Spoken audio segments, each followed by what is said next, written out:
ប្រាប់ទៅថ្លើមថាគេខ្លាចសាខ្លាចមនុស្សប្រមឹកស្រវឹងទាំងគ្នាងាយយំប្រឹង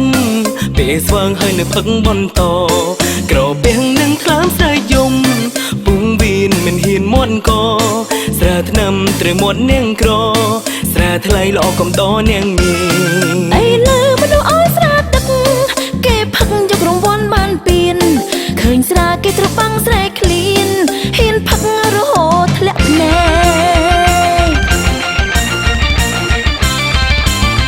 កើតុងបានសុងក៏គេទៅផឹកស្រាខូនចិនព្រួនស្នេហ៍ក៏គេផឹកស្រាពេលដែលខូចចិនក៏គេផឹកស្រាចង់ឲ្យមិនទៀនក៏គេនឹងផឹកស្រាទូមិនបនទៀនក៏គេចង់ផឹកស្រាបានជោគជ័យក៏ផឹកស្រាបរាជ័យក៏ផឹកគេគិនទៅគេផឹករហូតផឹងតតែឲ្យពេនរវល់កាលពីមកប្រមឹងតែចាំងពេលនាងផ្លឹងប្រមឹងទាំងក្មេងផឹកឲ្យវាបីគ្នាបាយផ្សែងស្ទាវឥឡូវពីបាំងនឹងយល់គ្រុងថ្នាំចរាចរគៀងច្រើនមកពីស្រជាមេខ្យល់បើផឹងគូគិនគូស្គាល់ថាខ្លួនមានជីវិតតែមួយកើតតុងបានសុងក៏គេទៅផឹកស្រាខូនចិនព្រួនស្នេហ៍ក៏គេផឹកស្រាពេលដែលខូចចិនក៏គេផឹកស្រាចង់ឲ្យបនទៀនក៏គេនឹងផឹកស្រាទូមិនបនទៀនក៏គេចង់ផឹកស្រា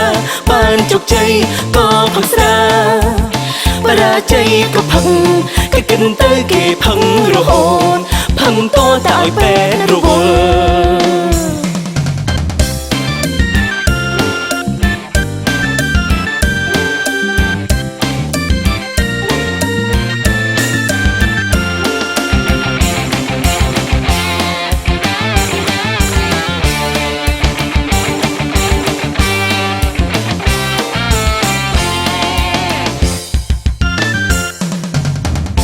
តុងបានសុងក៏គេទៅផឹកស្រាខូនចិនព្រួនស្នេហ៍ក៏គេផឹកស្រាពេលដែលខូចចិនក៏គេផឹកស្រាចង់ឲ្យបនទៀនក៏គេនឹងផឹកស្រាទូមិនបនទៀនក៏គេចង់ផឹកស្រា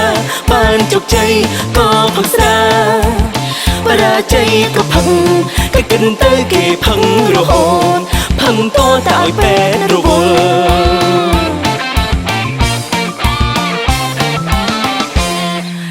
ពីមកប្រមឹងតែចាំង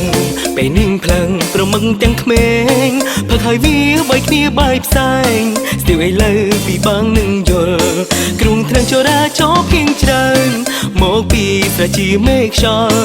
បើផឹងគូគិនគូស្គាល់ថាខ្លួនមានជីវិតតែមួយកើតតុងបានសុងក៏គេទៅផឹកស្រាខូនចិនព្រួនស្នេហ៍ក៏គេផឹកស្រាពេលដែលខូចចិនក៏គេផឹកស្រាចង់ឲ្យបនទៀនក៏គេនឹងផឹកស្រាទូមិនបនទៀនក៏គេចង់ផឹកស្រា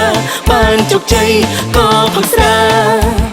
បរាជ័យក៏ផឹក